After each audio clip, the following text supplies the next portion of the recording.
Next on ABC7's Good Morning El Paso weekend, the world's still coming to grips with the loss of one of its most famous athletes.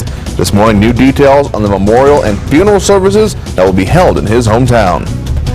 And athletes around the world are reacting to the champ's death, including right here in the borderland, how he's inspired and left his mark in El Paso. And while Texas is still trying to recover from the floods and more, the rest of the country bracing for what could be severe and damaging weather in the days to come. Storm Track weather, Iris. Those hot temperatures still in our forecast. Will we see winds today? What about those rain chances? I'll let you know all about that coming up. This is all the news you need to start your Sunday, June 5th. ABC7's Good Morning El Paso weekend starts right now. Live, where news comes first. From the Mesilla Valley and Las Cruces to El Paso and the borderland. This is ABC7's Good Morning El Paso weekend. Well, this helped promote my fights, the boasting, the talking, I'm the greatest, showing the confidence is something that most people want to express. The man who has no imagination stands on the earth. He has no wings, he cannot fly. So having an imagination, you have to have an imagination. The Wright brothers had an imagination. Columbus had an imagination. The men who went to the moon had an imagination. And I use my imagination to help publicize things. The man known for his confidence is gone. Muhammad Ali passed away at the age of 74. Family spokesman said Muhammad Ali had been at a hospital since Thursday, suffering from respiratory problems. Today we're learning new details on the memorial and funeral services for one of the world's most famous athletes. Well, good morning, El Paso, and thank you for joining us. I'm Andrew J. Polk. For the final farewell, Ali will draw the world to his hometown. A family spokesman is describing the funeral plans for Muhammad Ali as a celebration. Bob Gunnell says family members will accompany Ali's remains to his hometown of Louisville, Kentucky in the next 2 days. A private funeral will be held Thursday and a public funeral Friday. A procession will carry his body down the avenue that bears his name, through his childhood neighborhood, and down Broadway. The memorial service that follows will be led by an imam in the Muslim tradition, but will include representatives of other faiths as well. Eulogists will include former President Bill Clinton, comedian Billy Crystal, and sports television host Brian Gumbel. Muhammad Ali was not only a contender in the ring, but he was also known for his stance against the Vietnam War and his humanitarian efforts as well, all while suffering from Parkinson's disease late in his life. ABC7's Jerry Nahara has more on the legend. Me, like many people around the world, don't follow boxing, but the name Muhammad Ali is well known. Known for his boastful bravado, the boxing legend has made a lasting impact on die-hard boxing fans as well as the common man. Still the greatest of all time. Cassius Marcellus Clay was born in 1942. He first stepped in the ring when he was 12 and regarded by many as the greatest boxer of all time. I'm handsome, I'm fast, I'm pretty, and can't possibly be beat. Cassius Clay later changed his name to Muhammad Ali. His bravado was well deemed. In his career, he earned 56 wins, 5 losses, and an Olympic gold medal. At 22, he won the World Heavyweight Championship from Sonny Liston in 1964, but was later stripped of the belt. Ali refused to be drafted into the U.S. military, saying he opposed America's involvement in the Vietnam War. He later regained the title and retired in 1981. Ali was diagnosed with Parkinson's disease in 1984. In 1991, Ali traveled to Iraq during the Gulf War, where he met with Saddam Hussein in an attempt to negotiate the release of American hostages. In 2000, Ali made his way to the borderland. At the time already diagnosed with Parkinson's disease, he walked hand in hand with Sister Susie Valadez of the Christ for Mexico mission to help feed the hungry in Juarez. Ali didn't speak much during the visit, but his presence helped bring awareness to a problem Valadez was having. In that same trip, Ali visited the Kiki Romero gym. He was the #1 boxer in the world. There hasn't been another one like him since, says Coach Mel Martinez, who was there at the time. As Ali met with the kids, he says the champ told him to give it his all as he coached the kids. Back in El Paso at the Rafael Garcia Boxing Museum, a boxing fan marvels at the memorabilia. He was the best. He beat the best. Guillermo Williams says Ali's presence was timeless. There's nobody that could compare to Muhammad Ali. His foot movement, his power, his stamina, everything that he had will never be seen again. And an interesting fact, in 1978, Ali's hometown, Louisville, Kentucky, voted to rename a major street to Muhammad Ali Boulevard. Within a week, a dozen of those signs were stolen. Just goes to show how popular the legend was. Reporting for Good Morning El Paso Weekend, I'm Jerry Nájera. And there has, of course, been an outpouring of support from fans of all ages remembering Ali. Some of the most famous people in the sporting world are offering condolences as well.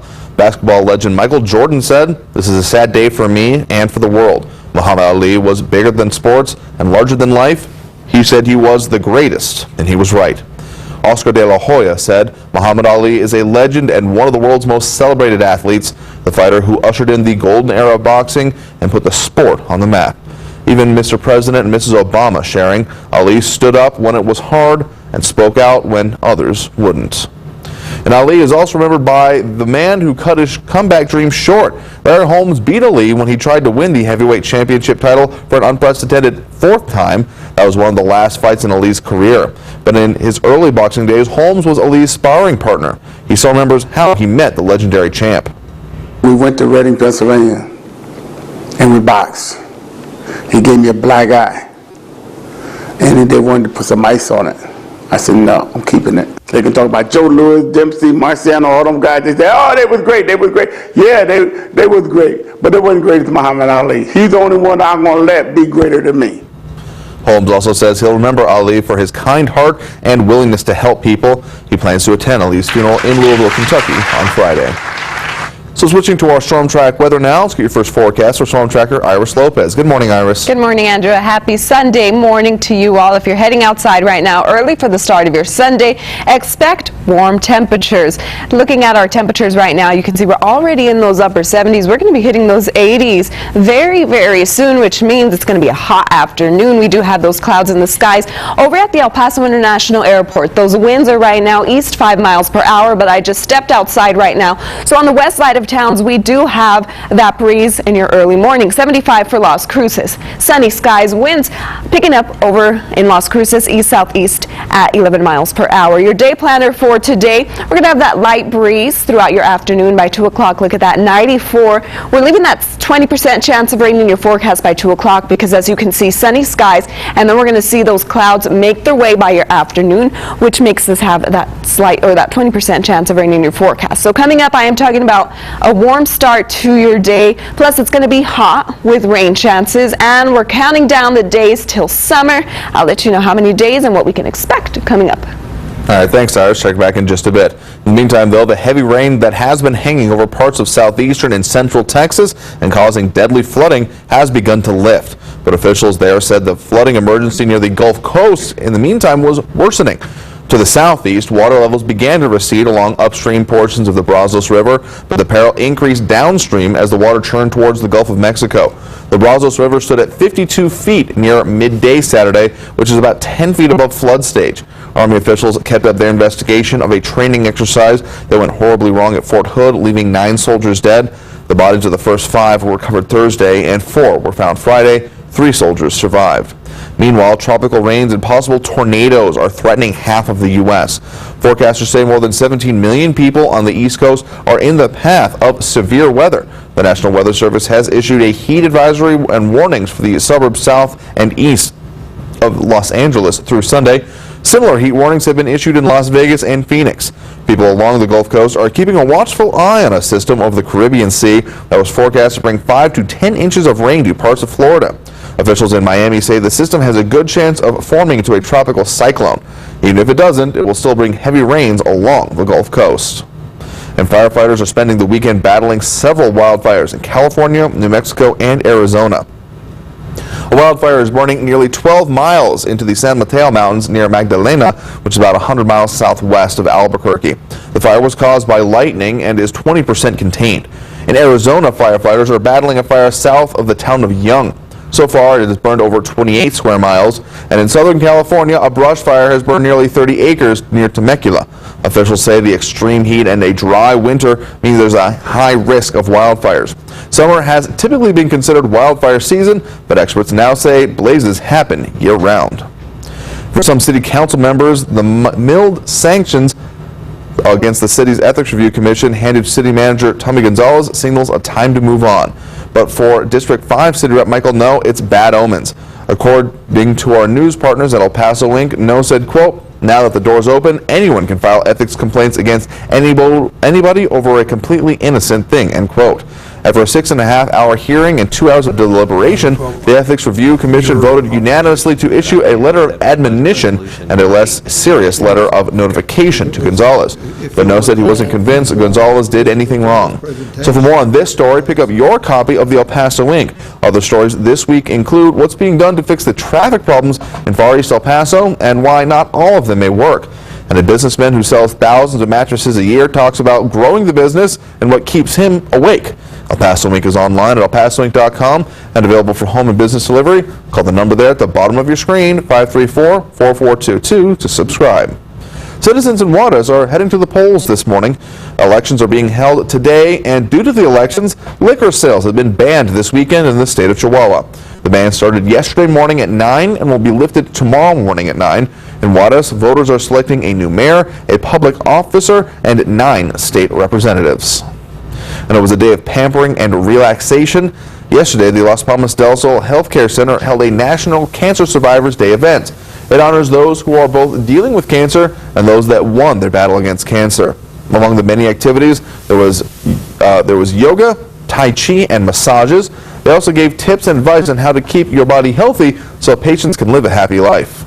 We want to provide the information to those individuals that are undergoing treatment that they can get through this, and there are different varieties of methodologies they can employ to help them get through it so that they can survive and have a happy and healthy life. The survivors were able to share milestones, and their loved ones were recognized for their support during the journey. The event was meant to inspire those who are recently diagnosed with a message that cancer is beatable. And it was all smiles yesterday in downtown El Paso. Yesterday was the 9th annual Sun City Pride Parade. The entire route went about through a mile and a half through downtown. Hundreds cheered on. This year's theme was Ride the Rainbow. A big celebration is held every June, and we caught up with a few people attending the parade, and they share what it truly means to them.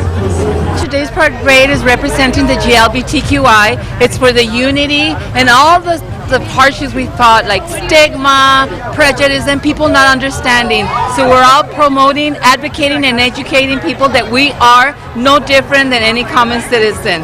That we are all the same, and we are all worthy of being treated the same, that's all.